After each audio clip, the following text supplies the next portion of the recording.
You're listening to R.O.A.R. This is part 2 of our interview with Bryan Gee. It's me, Chrissy Richards, and Tom Latcham. If you've missed part 1, please do go back and start from the beginning. So, Bryan, you've been DJing for the best part of 4 decades. Tell us what it was about the 90s rave scene.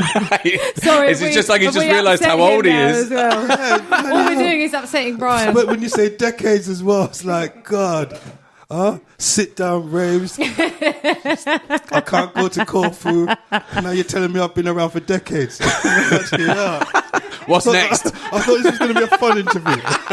We're getting to that. We'll get there eventually. Don't worry, Bryan. Oh, God. So, yeah, what was it about the 90s rave scene for you that remains so memorable and special? Because this is a 90s rave podcast. Rave scene, the 90s to the late 80s, yeah?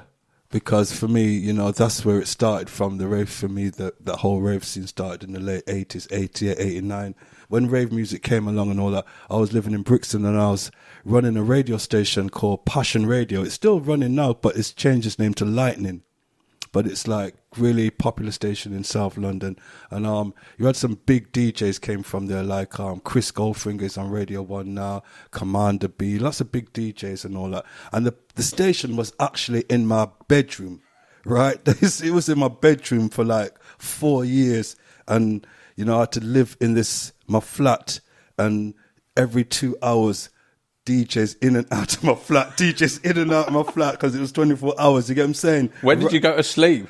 It was terrible. See, 4 years of no sleep. And it was worse because, like, when they used to raid the station and all that, like, you know, it was my job. They never ever raid the studio, but they would take the aerial off the site. And the rig, yeah. The rig and all that. And so, you know, the boss would always call me and say, you know, because it could be either a rival station or it could be the DTI. So it'd be Bryan. So I had to run up all God times and night times again. So I had to run down to Kennington and see if it was the police or DTI, if it was just some rival one. And then we had to go and get a new rig. And so it was my full-time job.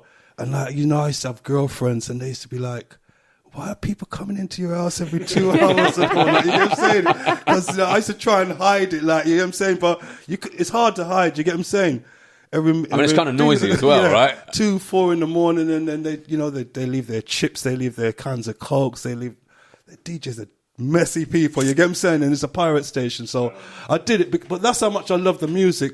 I just, like, giving up my room for it, you get what I'm saying? So my boy Jumping Jack Frost, he was on the station as well, and he was playing. We both kind of, because when we met, I met Frosty in a pub, and he was trying to sell me some dodgy watches. Right? I was like, you know what I mean? I was like, boy, I don't trust him. Sounds like Mr. Frost. Yeah, I said I don't trust him, because I remember him turning up at my door, because I was a naughty boy, like, at that time, and I was selling weed, right?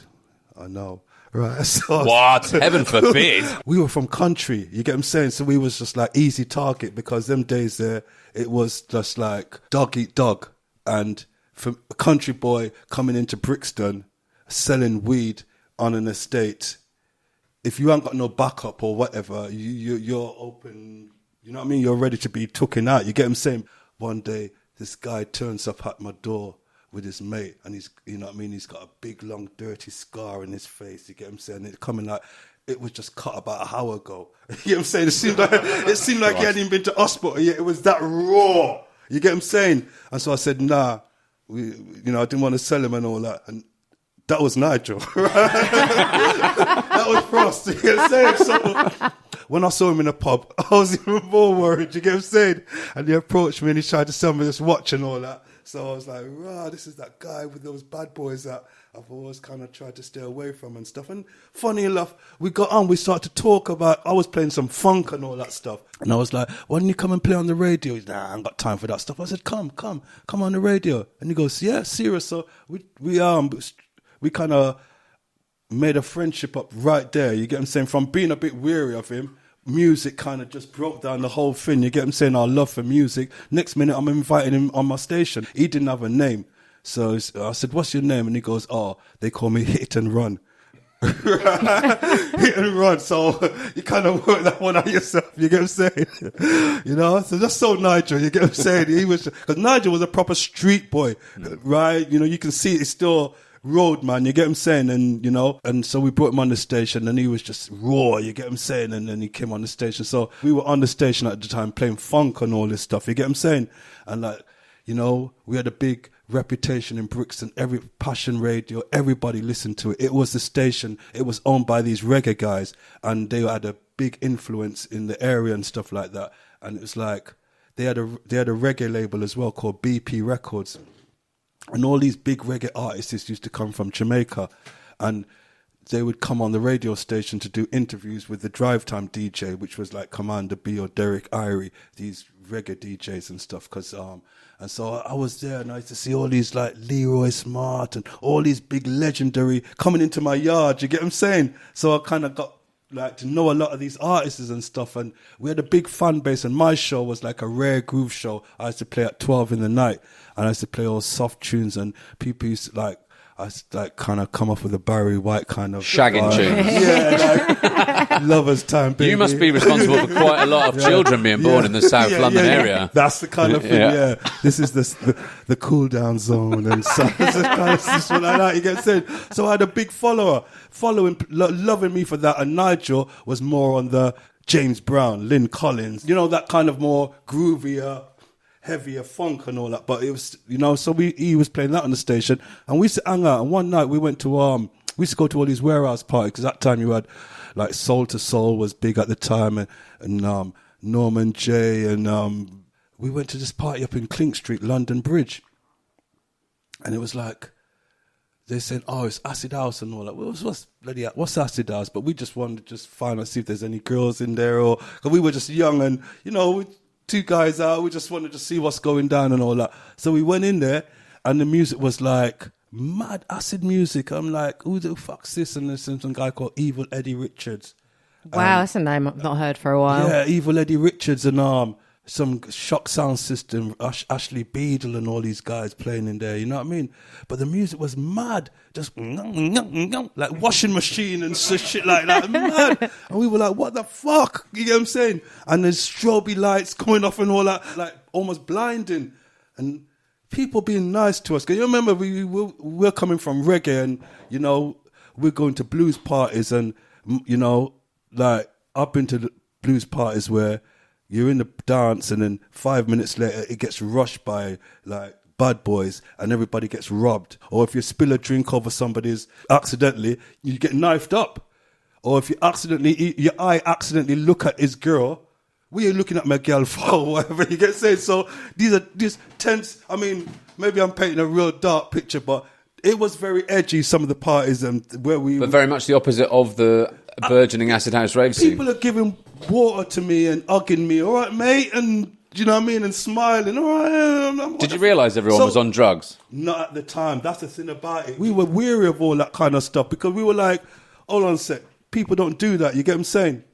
And everybody was coming up to us and, all right, mate, and I see everybody hugging and looking happy. You know what I'm saying? I'm like, what the fuck? And it rubbed off on us.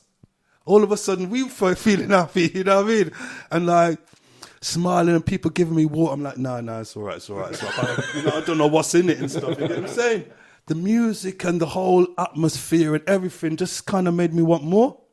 And so like we continued to go back again next week. We went to the parties again and then we slowly kind of started to look for the music. So I went to Black Market and the first house music I bought was this tune called Wax the Van by Lola. See the van, wax the van, see the wax the van.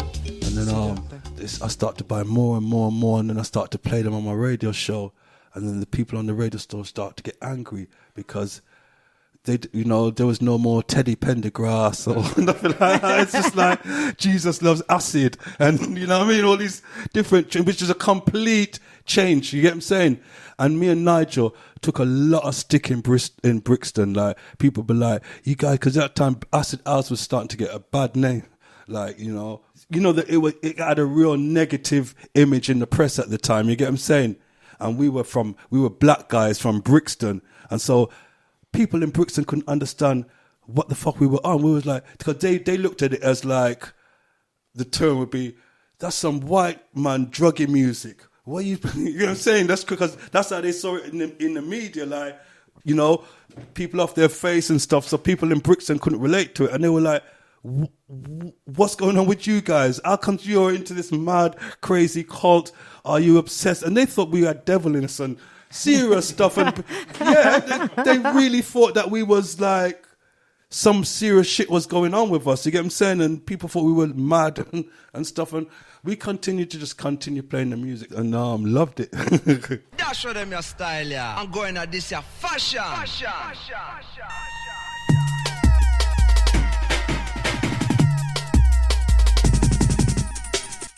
Another thing I'd like to ask you about is in your biography, you hint at the fact that you spent some time, a couple of years, I think, in prison. Yeah, that's right. It's in there. It is in there. You should probably check it if you don't want it to be.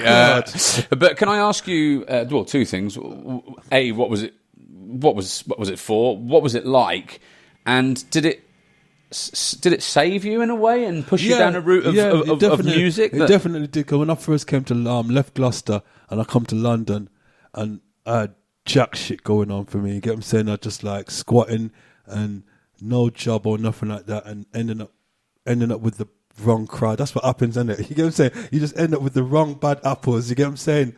And so we just went out and we used to just do things like do burglaries and stuff like, you know what I mean? I remember, should I say this? Breaking into Brixton Market a few times, you know what I'm saying? Right, you know what I'm saying? Snicking snakeskin handbags and stuff like that, selling them down the road and all that, snakeskin handbags and shoes, and it's anything we could get our hands on. Yeah. And then eventually it turned to robbery, and I was in Brixton with my boy, and we was outside this pub called, well, it was called the Prince of Wales back then, it's called POW now, and yeah, I was, you know, not proud of what I did back then, you get what I'm saying? But yeah, I was doing robberies and stuff like that, and there was this guy, and we followed him from work, and ended up going towards Brixton though, and my friend Lloyd, he pulled out his knife and like held the guy up and put the knife around his neck. And yeah, we basically took his wallet and took money off him and stuff, and ran off, and then I got caught. Lloyd got away, and I got caught. You get what I'm saying? And so I wasn't gonna grass or nothing like that. You get what I'm saying? But because the guy had a cut on his neck and all that, you get what I'm saying? So that, you know, when it went to court and the jury heard that and everything, it just looked. It was bad. It was a little bad. You get what I'm saying? So I just took the rap for it. When you were how long did you get? I got 2 years. Okay. And when the judge, well, when it came back returned guilty, and they said you were going to go to prison for 2 years, how did you react? How did you feel? Well, if your son had been born the day before, you kind of realise it's not the thing you want to be doing. Going to jail the day after. That wasn't in your bio. Yeah, so that day after Jordan was born, I went to jail. Right.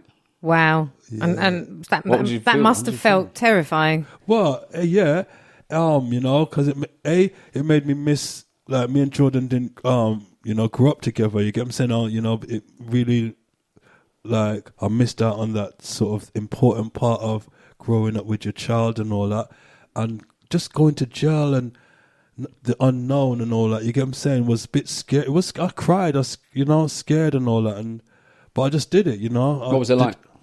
It wasn't as bad as, looking back on it now, it wasn't that bad, but you know, I went to Feltham, and I did some time in Feltham, and then I went to Ashford, and it all went quick. And, you know, the positive thing about it was that when I went to Ashford in Kent, I got banged up with a DJ, a guy called Gary M. He's still DJing now and all that, and he was in my cell and all that. And so he was the one that kind of persuaded me to kind of like listen to funk and art, because I was just strictly into reggae and all that. And he was telling me about Robbie Vincent and Jeff Young and all these DJs that playing jazz funk music and stuff like that. And Tony Blackburn at the time, he used to play on Radio London, but he used to play funk and all that in the morning and stuff. Really good tunes. When I say Tony Blackburn now, people are like, really? Because Tony Blackburn, but there was a time where he got cool again. You remember what I'm saying? And Robbie Prince and all these guys. So I was listening to them. And when I came out, I just said, yeah, this is what I want to do. I don't want to go back to jail again. I don't want to stop hanging out with the boys and that I got in trouble with an arm. I just went down the music route. So is it safe to say then that basically music saved you from a life of crime, definitely. potentially? Music saved me. I'd say that to Frost as well, because even when I met Frost, you know, he was just like... Well, I've read his book. I mean, he was a serious guy who's done serious things, and he says the same thing. Yeah, and then the music kind of just changed. And there's so much of us, not just me and Frost, there's so much of us that I've talked to in our drum and bass jungle that we were all going nowhere. You get what I'm saying? We were just like, nothing was going on for us, and the music kind of just definitely gave us, like Dave Angel. You know, Dave Angel is a proper rude boy, you get what I'm saying? And he was in and out of jail and everything, and the music saved his life. I know that you didn't, you sadly missed out on the first couple of years of Jordan's life and growing up with him, but you're very, very close now, aren't you? I mean, you're a very good partner. You know, me and his mum didn't really get on eye to eye, and it was stupid because I should have just been a bigger man. We had some arguments and stuff when Jordan was born, and I let it linger on, and it lingered on so much. It made, because I didn't get on with her, I didn't go to see Jordan, which was stupidly. I should have just ignored the beef I got with her and just said, all right, just give me my son, let me take him for the day or whatever. But I just completely just shut her off out of my life for about 10 years when Jordan was, so when he was young, you know, he didn't know me at all, you get what I'm saying? And then when he was at school and all them things now, people be like... How did you feel about that, not having any contact with your son for the first 10 years? Every now and again, he would come round, and spend an afternoon with me or whatever, but not much. And because you know what it is, I shouldn't say this now, but because of the way I felt about his mum at the time, I love her now, you get what I'm saying? But because I still had that hatred pent up in me of, you get what I'm saying? I just made it blind, my whole sort of what was right to do, the right thing to do, and just bury it because your son is the most important thing in life, you get what I'm saying? That you know, but I just didn't, and I just let that blur me, and just the anger for her get in the way of seeing my son. I just kind of got on with my life. I find it hard to think that you were so angry. I mean, you don't strike me as a man who's that. I don't want to go into the details, but there was a reason why I was angry. You get what I'm saying? And whether or not I was right or she was right or whatever doesn't matter now. But there was a big reason why I was finding it hard to move on. And so Jordan didn't, and it was when he was at school now, growing up at school, I think kind of he got curious because all the kids at school was like, your dad's Bryan Gee. Your dad's Bryan Gee, you get what I'm saying? And like really like, boy, do you know who your dad is? You get what I'm saying? And like, so, because, you know, we were kind of like, me and Frost were kind of big names and stuff and all that. So I think kind of like, you know, he just got a bit curious. You get what I'm saying? All the kids are saying... He wanted to call dad. Your dad's your dad's a fucking man. You get what I'm saying? And so, it sounds like you've got, though, like a top-notch relationship now. And beautiful relationship, you know what I mean? So he came round and then like, he started to kind of like, that time we were doing a club called Bar Rumba. We had a night called Movement. It went on for 15 years. And it was one of the best drum and bass nights ever in the world. And he kind of came round and he got involved and helped me out with it. I sort of had him on the door doing things, and then as soon as like the people that were running Movement with me, they left, he kind of like was experienced enough to take the place of running Movement. So he was practically running the night for me and everything. You get what age? This was probably when he was just leaving school. Wow. And so he was well into it, and we were just making up for lost time and all that stuff. So, you know, and he was into DJing as well. How good is he as a DJ? Because I've been to an event that he's DJed at. He DJed at your 25-year event, wasn't it? At Jordan V. DJ, could he have made it as a professional DJ? I think so, but I'm glad that he went down the journalism route. No, but that was always there. The journalism thing was there. You get what I'm saying? But it just kind of like kicked off more after. I think what happened as well was what really made it happen and open the doors for Jordan, I think, was when the Paralympic thing was going on. because Jordan is invalid. Before all this, he went to Italy. And he was in a basketball. I'll tell you, I'm a massive Paralympic fan, and wheelchair basketball is just, I love it, absolutely love it. And he went to Italy and joined a team, and they kept him on. He was there for like 2 years or something like that. So that's how good he was. So he was always into that sort of athlete and doing his sports and stuff. And so when he come back over here now, the Olympics was on, and Channel 4 wanted to do like a Paralympic version of it, yeah. And so their outlook was kind of like, let's get presenters as well that are disabled.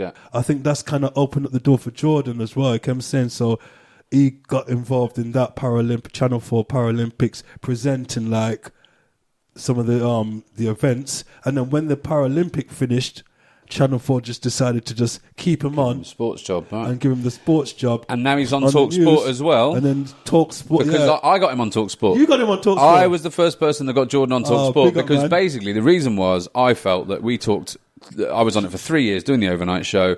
We talked endlessly about racism, and 30% of Premier League players are black, and the station had one or two black presenters, and I just thought it was not good enough. Wow. And so I encouraged, I reached out and I got a cut of Jordan and another black ex-pro to be my co-presenters on a rolling basis. And Saturday nights used to be on, innit? I did, Friday and Saturday nights. Yeah. But he's great. I love him to bits, and you must be very proud of him. Yeah, very, very, very proud.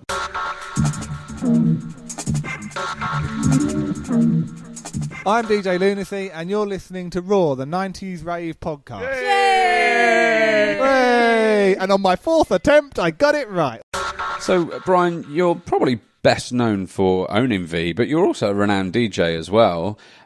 In terms of you as a DJ, how good do you rate yourself in the scene? Me? Yeah, I always back myself. And, I've always backed myself, even when F4 was going on for me. You get what I'm saying? I would look around and I'll be like, I can do that. How come I'm not getting this bringing or whatever? So, and those, you know what I mean? And for years and years, because that's, I was like into the scene and DJing for years, but just on the outside. And I used to be friends with Frost, you get what I'm saying? And Frost would be in the inside, you get what I'm saying? And I'll be turning up at the parties with Frost and all that. And he'd be like, big jumping jack Frost with car cocks and this and that. And I'll be just there thinking, when is my time gonna fucking come? You know what I'm saying? I can do this, because me and Frost started at the same time, but Frost got a good break, because what happened is he got took onto an agency called Dynamics.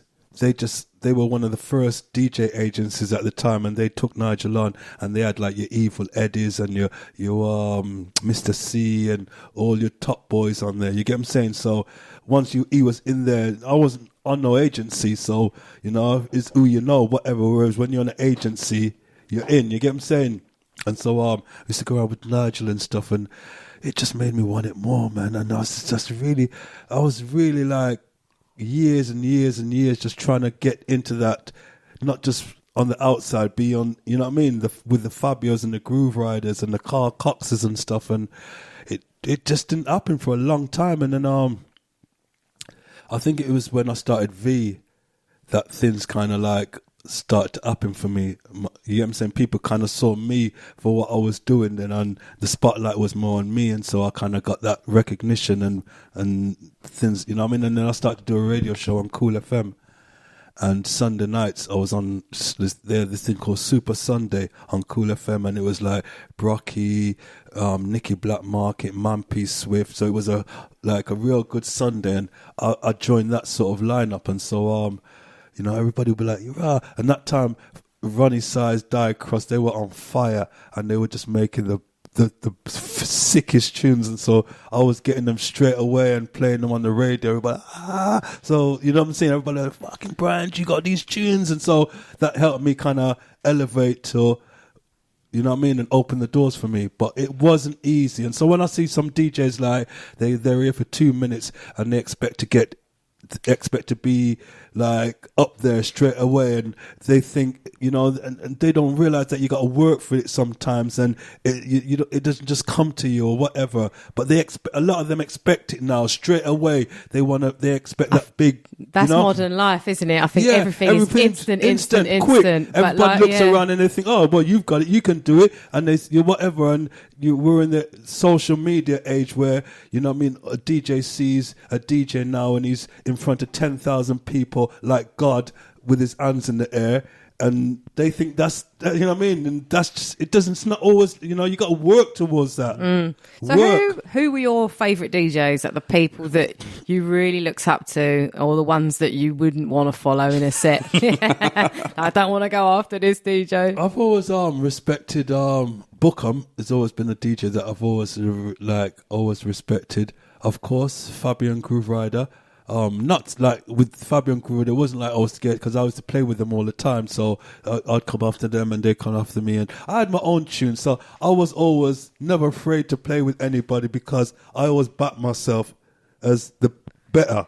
You know what I mean? As far as I'm concerned, I'm better than everybody. So, yeah, you got to. It's a good way to be. Yeah, I'm better. I just haven't got that. Just give me that platform and I'll show you. And what about your view on MCs and their prevalence in drum and bass and jungle? Because that's not a relatively new thing, but it became you know, often they became bigger than the DJs in a way in jungle and drum and bass. I'd like to think that. There was a period, though, wasn't there, where you'd have those D&B raves where you'd have like 10 DJs, but 20 MCs, and it was like, back to back. I love MCs. You get what I'm saying, and like you know, MCs are people that are so important to the scene and everything and where we're going and all that. But I've never ever felt that the MC is more important than the DJ, because, you know, as a DJ, I've played at many parties without MCs, you get what I'm saying, and they go off. I'm not saying we don't need them, but certain places, certain countries I go to, they don't even have MCs.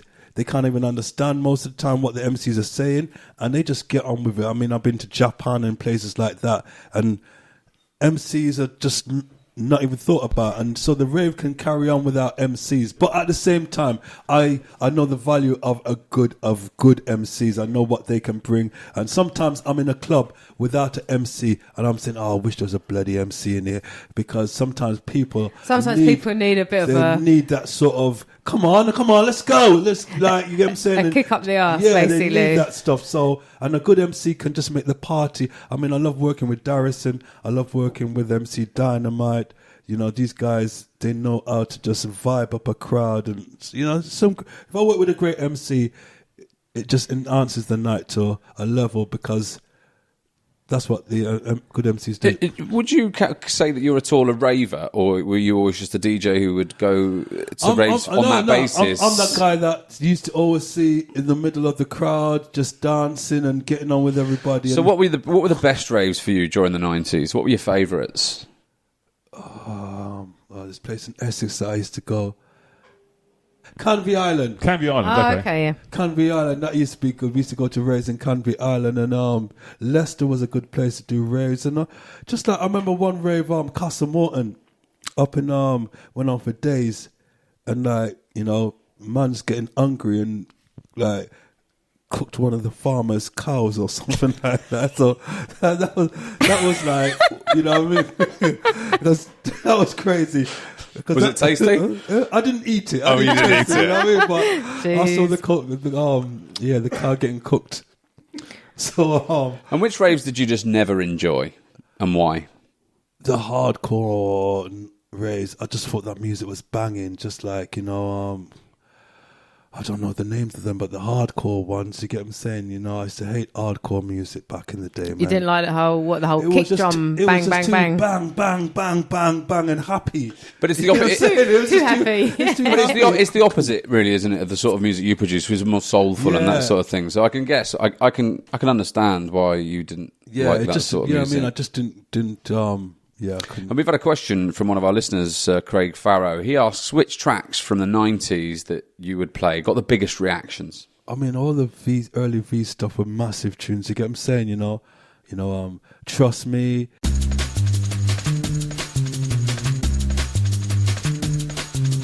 Bonanza Kid.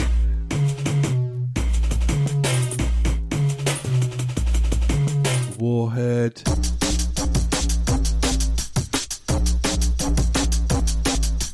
Special Treat.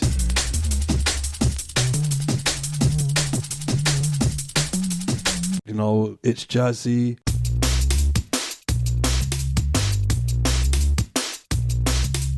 Lai.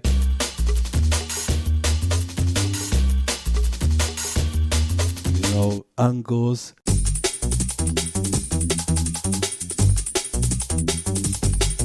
You're just naming the entire back catalogue of being recorded. No, but you said there were a few that are like, you know, they're all big tunes, man. Well, was there ever a tune that you could have released and didn't, and that you ended up regretting it because it came massive? No, but there's an artist that I could have signed and I didn't, and he's got massive, which I regret. Caliber. Right. Yeah, I mean, we had lots of demos that used to come to the office and stuff, you get what I'm saying? And I'm going to put this one on to Frosty, right? Because when I eventually found the CD, when Caliber was big, I found a demo CD in the office from Caliber to Frost, right? So I was kind of like, what? We could have had Caliber, you get what I'm saying? So, but you know what? I look at it as like, you know, we've had some great artists and everything I always look at as was meant to be. We would love to continue bringing you quality content, but with better and more up-to-date equipment. If you could chuck some pennies in our direction and help secure the future of this fantastic project, that would be awesome. Our GoFundMe page is gofundme.com/the 90s Rave Podcast. Now we're going to give some massive big ups to some generous folk. They are Halcyon and Jay Ransom, Mark Simmons, aka Hovis Buns, Ruben Whirlage, Mel Casey, Tom Evans, Tom Lloyd, Arthur Roski and Ika Green. Thank you very much from all of us at R.O.A.R.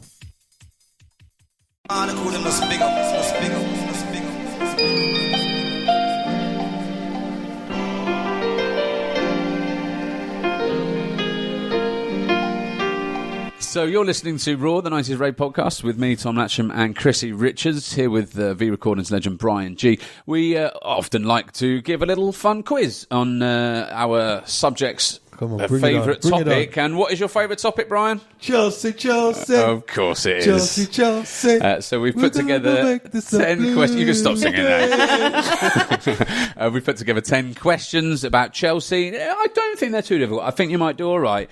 But do you want to go first, Chrissy? Kick us off? Sure, why not? So question number 1. What position did Chelsea finish in the first Premier League season?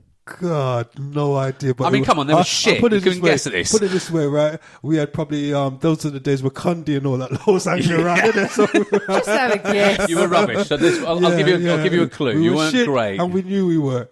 Right? So we were probably... I'll give you a point for if you're either side of it I'd as well. say about 10, 11. Yeah, so we give him that. You got 11th. it. Yeah, well done, mate. That's what we were a mid-table team. What year, this is question 2, what year of the 90s did Chelsea win the FA Cup? Oh, that's the time with, was that the time with, and Dennis Wise brought his baby out for the first time. And, was it Vialli was playing as well? And Hullet was the manager? Would have thought so. 96. Close. Very close. 97. We'll give you half a point for that. All right, we'll give you half a point for that. All right, question number 3. Who became the first player to score 4 goals in a Premier League game? Oh, I'm going to take a punt and just say Hasselbank. It was Vialli. Gianluca Vialli. Gianluca. Yes.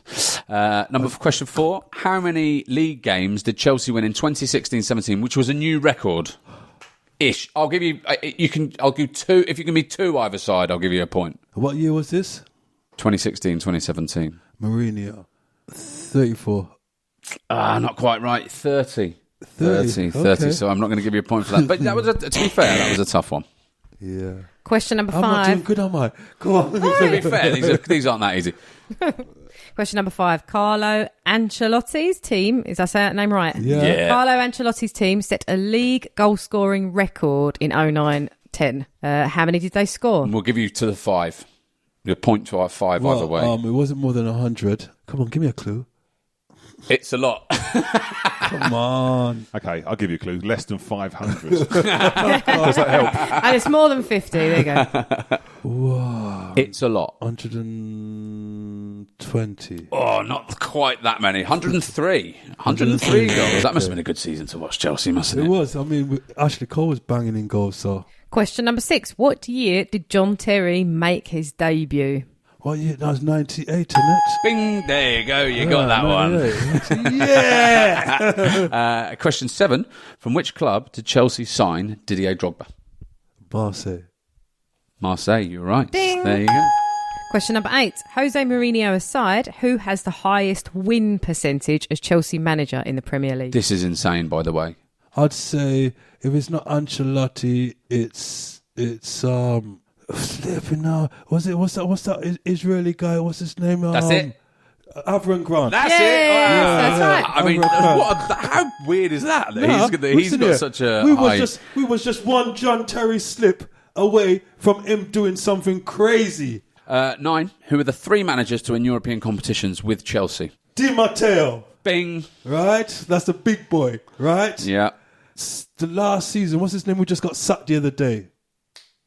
Not Scolari. It's I know you're talking about. old fag-ass. We know you're talking about. Maurizio Sarri. Sorry. And then one more. Liverpool scum. Yeah? You might be onto something there. The fat waiter. The fat waiter indeed, Robert Benitez. So you got that one. You got all 3. And actually, to be honest, I'm going to give you a bonus point because you got all 3. Yeah. Okay, Brian. So you are neck and neck, by the way, with Lunacy on 5.5 points. It all hinges on this last question. Come on, make it easy. All right, are you ready? Who managed Chelsea for just 1 game in 2009? Ray Wilkins. Yay! That's it. You did it. And a man who I've worked with on TalkSport in my time, a fantastic bloke. Honestly, devastated when he died. He was such a great guy. So far of our Mastermind challenges, I'm the winner. You're the winner. 6.5 out of 10. Just about, with a bit of help. That's what we do at Chelsea.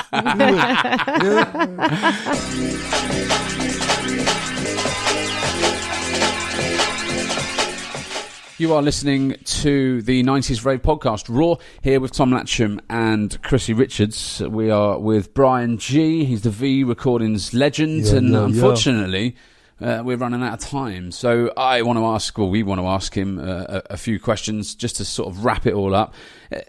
How do you, Bryan, maintain your enthusiasm? You're famous for your smile. You're famous for being so positive. How do you maintain that enthusiasm for your job 40 years on from when you started, but almost 30 years on from when you started V Recordings? Because the music is just all about the music and having good people around me. And I've been fortunate since I've started the label, having great artists like Ronnie, Di, Cross, Sub, all right through to, finding DJ Marquis and Petit and all these guys in Brazil. And now, at the present time, I've got some great artists around me. And waking up every day, first thing you see in your inbox is a badass tune. You get what I'm saying? It's just like, you just feel great because all the artists are just on top of their game and they're all coming with the wickedest tunes and stuff. And as a music man, as a DJ, you're just in the element. You get what I'm saying? Because I'm still DJing. You get what I'm saying? So I'm just getting all these great tunes to DJ with. I'm getting all these great tunes to release on the label, and the guys that are just making music with fun in their heart. You get what I'm saying?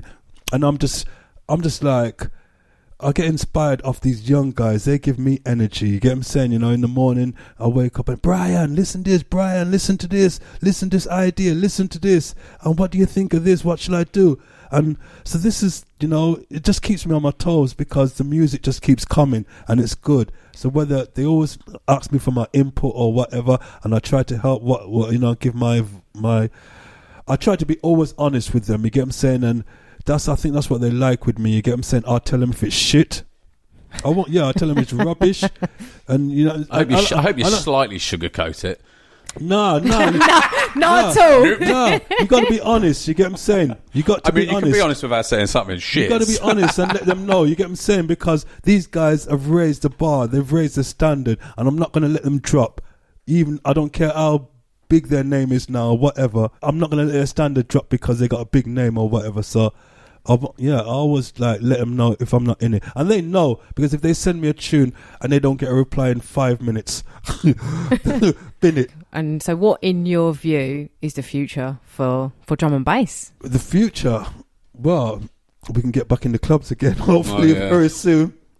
Definitely get back in the clubs, and just the music to keep evolving and growing. You get what I'm saying? Drum and bass is it's great music, and the people around it and the people that make it were great people. You get what I'm saying? And we've been doing this for so long now. You get what I'm saying? And it's like a second family now. You get what I'm saying? We go to these places like Sun and Bass, and every year now it's like a spiritual place where you can see all the DJs and all the MCs. And usually when you go out and you see DJs and MCs and artists, they're all in the VIP and the punters area and the you know what I mean? But this festival goes on for like 10 days, and you'll be right next to Groove Rider, or you're right next to Randall, or everybody is just mixing, and you go into town and you're in a restaurant next to D Bridge, or just there's no...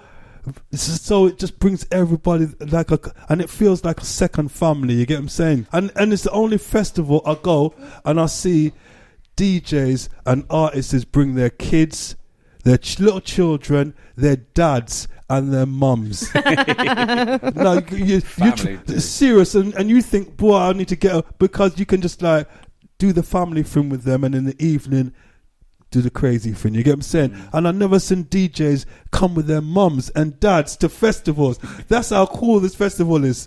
So maybe that's not answering your question, right? But looking back now on the 90s rave scene, because we are the 90s rave podcast, what are your feelings about it in, what sort of 20 years on from it finishing?